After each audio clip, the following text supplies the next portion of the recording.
Parce qu'en fait, on n'a juste pas l'habitude. On n'a pas l'habitude de voir Noélie qui est dans le besoin, qui est vulnérable, qui pleure. Je sais, il y en a même qui m'ont jamais vu pleurer. À part dans la présence de Dieu. Mais après, pleurer dans la présence de Dieu, c'est pas pareil, c'est pas la même chose.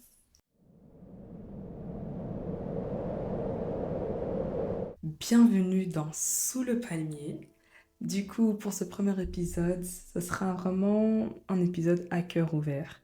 Donc, je vais me présenter et je vais te parler un peu de mon parcours, de comment j'ai pu localiser ma blessure de rejet et comment je suis sortie de ça, de cela. Bon, avant tout, peut-être que toi, c'est la première fois que tu me vois, que tu ne me connais pas encore. Du coup, je me présente. Je m'appelle Noélie et j'ai 23 ans. Franchement, voilà. Je suis encore étudiante. Je fais des études à l'Université libre de Bruxelles. Et voilà. J'ai quand même pris un peu des notes parce que j'ai quand même tendance à aller un peu partout. Du coup, euh, on va commencer. Ok. Du coup, euh,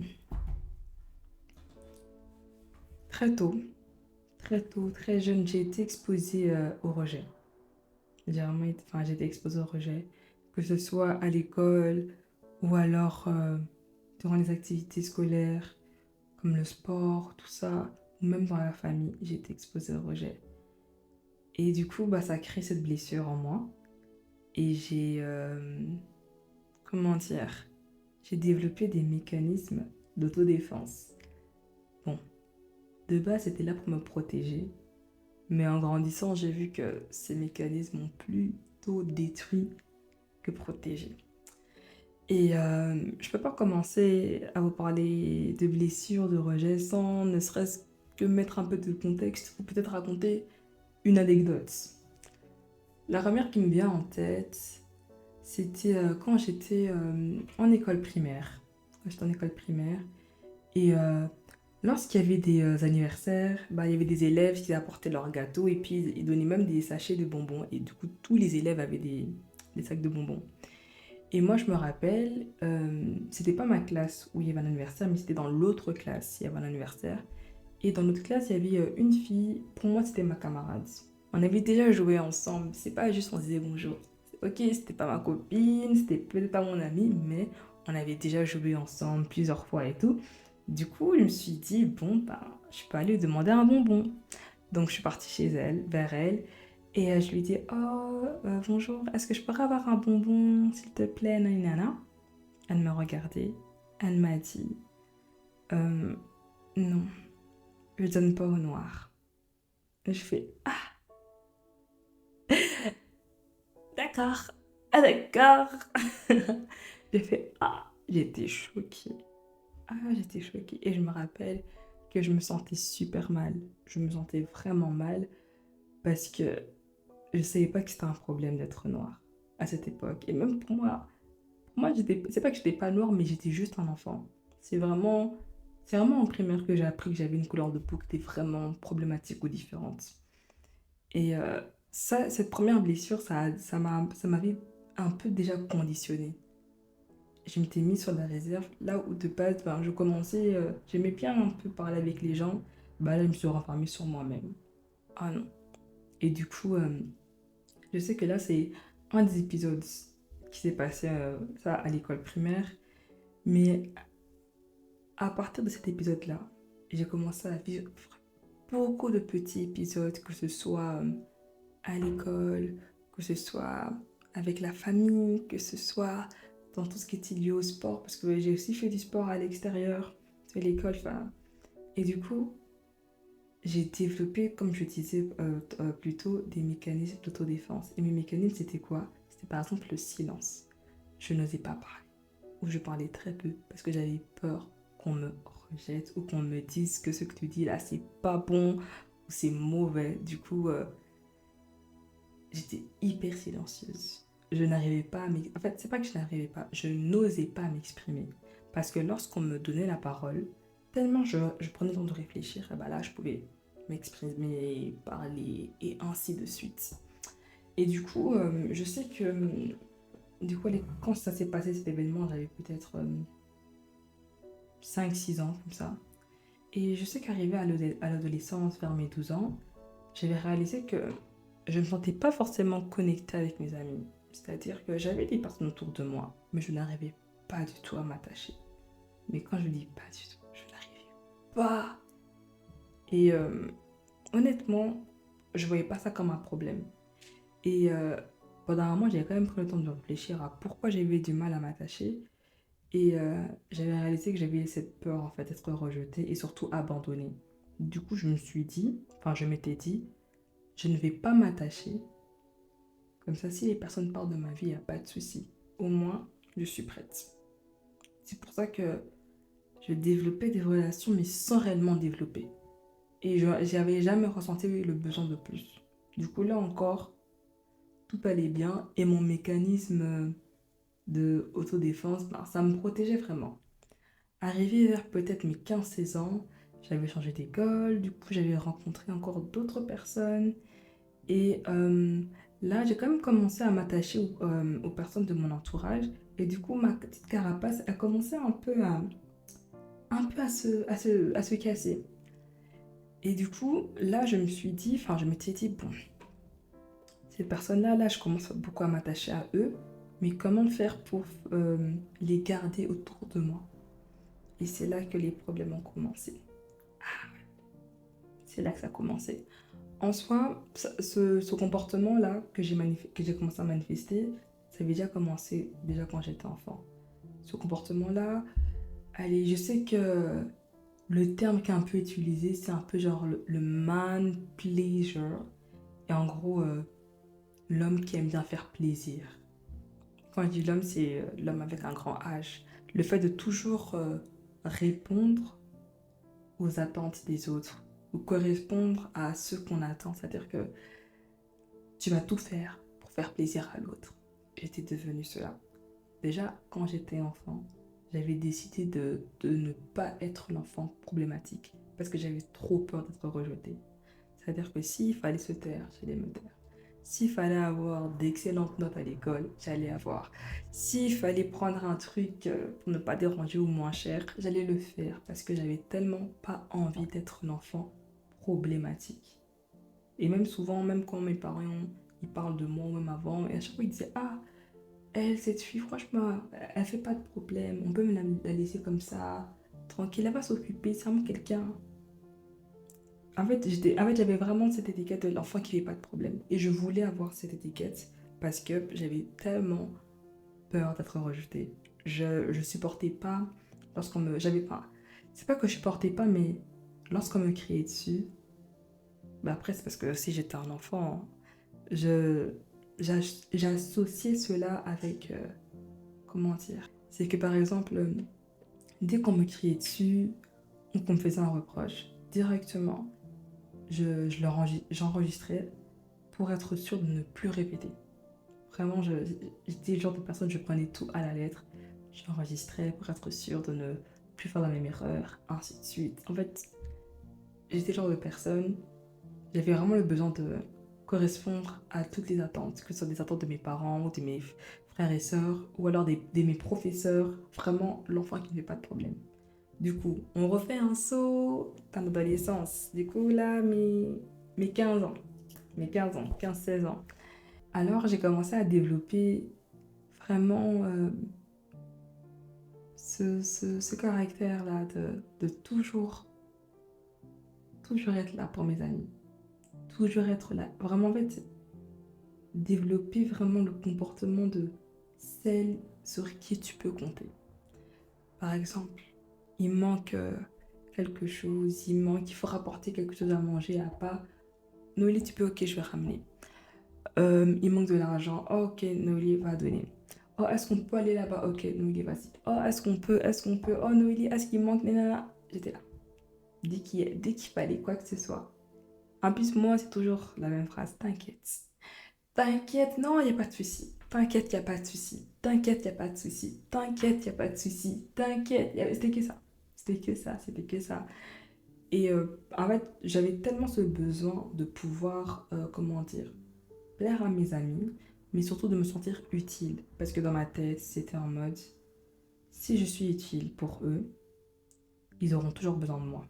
Et s'ils ont toujours besoin de moi, ils n'ont pas m'abandonner. Et on sera amis pour la vie en fait. Bon, c'est un raccourci hein, quand je dis amis pour la vie, mais c'est vraiment réellement comme ça que je réfléchissais. Et du coup, j'ai vraiment fait cet effort de pouvoir être vraiment l'amie parfaite, entre guillemets. Hein, entre guillemets. Et sauf que les années passent et je réalise que ça commence à aller que dans un seul sens. Ok, j'ai des personnes autour de moi. Ok, on rigole beaucoup, mais je commence un peu à m'épuiser. Et je sens que je suis de moins en moins nourrie par mon entourage. Et même des fois, je me retrouve à penser n'empêche, moi pour l'anniversaire de un tel, j'ai fait ci, j'ai fait ça. Et moi, j'ai rien reçu pour mon anniversaire. Pour l'anniversaire de un tel, je dois faire un cadeau. Mais moi, elle m'a rien offert. Oh, mais pour ce jour-là, j'ai fait ci, je lui ai apporté ci, mais elle m'a jamais rien apporté. Je commençais à faire cette comparaison-là. Après, je me suis dit, bon, c'est pas grave. Et j'ai toujours en phrase la tête, enfin, en phrase la tête.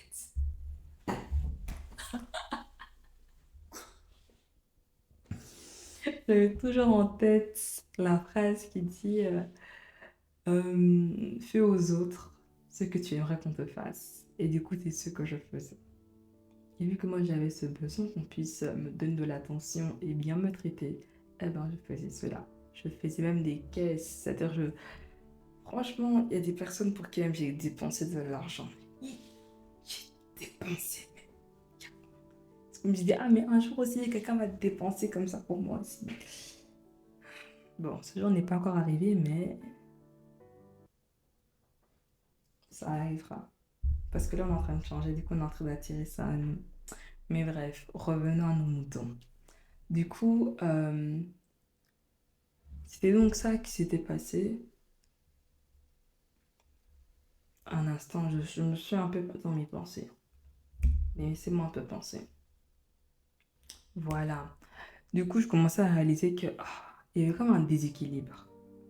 Mais encore là, je me suis dit, bon, c'est pas grave. On va continuer d'avancer malgré ça. On va continuer d'avancer.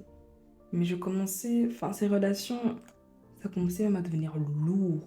Mais vraiment lourd.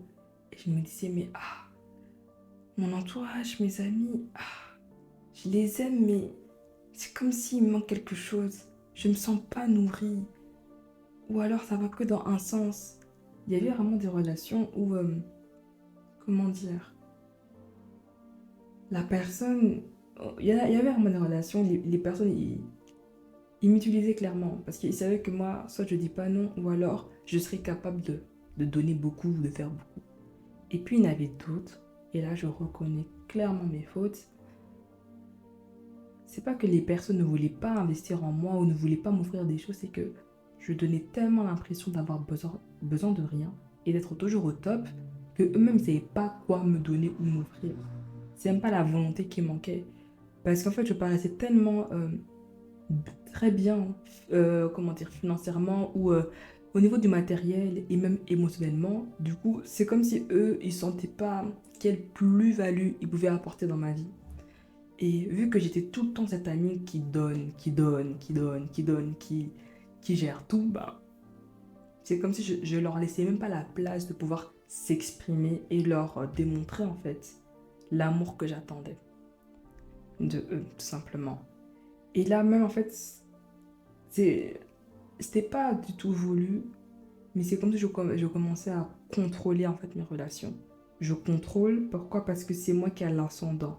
L'ascendant dans le sens où je suis celle qui dirige la relation en donnant beaucoup plus. En donnant beaucoup plus. Du coup, c'est comme si c'est moi qui contrôlais, j'avais le pouvoir de la relation. C'est moi qui dirigeais la relation. Donc, si je ne fais pas, l'autre ne fait rien. Et ainsi de suite. Et ça commençait à créer beaucoup, beaucoup de déséquilibre. Les années passent. J'arrive encore même dans mon tout début vingtaine. Là. En soi, c'est vraiment même dernièrement là que ça m'est vraiment genre sauté au visage où j'ai réalisé que c'était bizarre. C'est qu'il y avait un moment, comme je disais plus tôt, je me sentais plus du tout nourrie par mes relations Malgré que j'avais toujours cet amour envers les personnes autour de moi, je me suis dit, bon, que faire? Et puis j'ai commencé à m'enfermer sur moi-même. Je commençais à moins parler aux gens, à rester dans mon coin, à m'isoler. Ça me faisait du bien pendant un moment, mais je savais que c'était pas la solution. Et là encore, c'était le mécanisme d'autodéfense. C'est parce que, comme je ne me sentais pas nourrie, je me sentais aussi un peu délaissée et du coup un peu rejetée par mon entourage. J'avais des attentes envers eux, mais ils n'arrivaient pas à répondre à ces attentes-là. En fait, j'attendais qu'ils puissent euh, donner autant que je donne. Pourtant, moi, je n'ai jamais exprimé mes besoins envers mes amis. Mais pourtant, j'avais ces attentes-là. Et vu que ces attentes n'étaient pas répondues, ben, je vivais des frustrations et aussi ce sentiment encore de rejet. Et du coup, j'ai commencé à m'isoler. Et on repart, comme j'ai dit, dans le mécanisme d'auto-défense. Mais bon, pendant un moment, je voyais vraiment que c'est comme si je me dissociais en fait du monde, des gens autour de moi. Il y a des journées où je parlais à personne. Même pas mes frères et sœurs, des fois même. Et des fois même, j'étais là et j'attendais qu'on m'envoie un message. Mais j'attendais comme ça dans le vide. Et puis à un moment, je me suis dit non, c'est pas normal. C'est pas normal. Pendant un moment, honnêtement, m'isoler, ça m'a fait du bien. Mais sur le long terme, ça devenait bizarre. Ça devenait bizarre et là, j'ai compris que c'est pas bon. Ça commence même à me détruire. Parce que je commence à me sentir seule. Je commence à me dire, en fait, j'ai pas d'amis. En fait, les gens autour de moi, ils m'aiment pas. Parce que s'ils m'aimaient, ils allaient m'envoyer des messages. Ils allaient me demander de sortir. Oh, en plus, moi, je vois des stories. Je vois qu'ils sortent. Je vois qu'ils sortent. Je vois ceci. Mais moi, la personne qui m'envoie des messages, la personne qui me dit, ouais, Noélie, viens, on sort. Exactement. Et puis, je me suis dit, non, c'est pas bon, faut que tu sors de tout ça. Et du coup, après, je suis repartie, entre guillemets, vers mes amis. Et de nouveau, je donne beaucoup, tout ça, mais il y a toujours ce déséquilibre. Et j'ai même l'impression que le déséquilibre, il s'accroît, mais de fou. Et je me dis, mais j'ai l'impression de juste m'épuiser. Parce que si je nourris pas la relation, ben, la relation, elle disparaît. Je dis, mais j'ai des amis ou pas? Je comprends pas. Et puis, le moment où j'ai eu vraiment un déclic, c'est lorsque en janvier, j'étais sous grippe. J'étais vraiment grippée. Et j'avais besoin qu'on puisse m'apporter des médicaments parce que j'arrivais pas à me déplacer. Et là, j'étais dans mon studio étudiant, du coup, j'étais toute seule. Et j'étais en train de réfléchir, mais à qui je vais demander? À qui de mon entourage je vais demander? En dehors de mes frères et sœurs, je vais dire. Parce que... Mais j'étais en train de réfléchir, mais à qui je vais demander? Parce que même mes frères et sœurs, en fait, je sais que là, ils étaient occupés, chacun avait ses occupations, du coup, je pouvais pas les demander à eux. Mais ceux que j'avais besoin de médicaments sur le moment même. Et j'étais en train de réfléchir et je me dis, ah, mes amis là, j'ai pas envie de les déranger, j'ai pas envie de ceci, j'ai pas envie d'être un poids, j'ai pas envie d'être lourd. En fait, je me disais que si je suis toujours au top, eh ben, je serai pas lourd pour eux. Et du coup, ils vont toujours apprécier être dans ma présence. Je voulais pas être un poids. Mais je me disais, mais normalement, ton ami, il peut se porter dans les bons moments, tout comme dans les mauvais.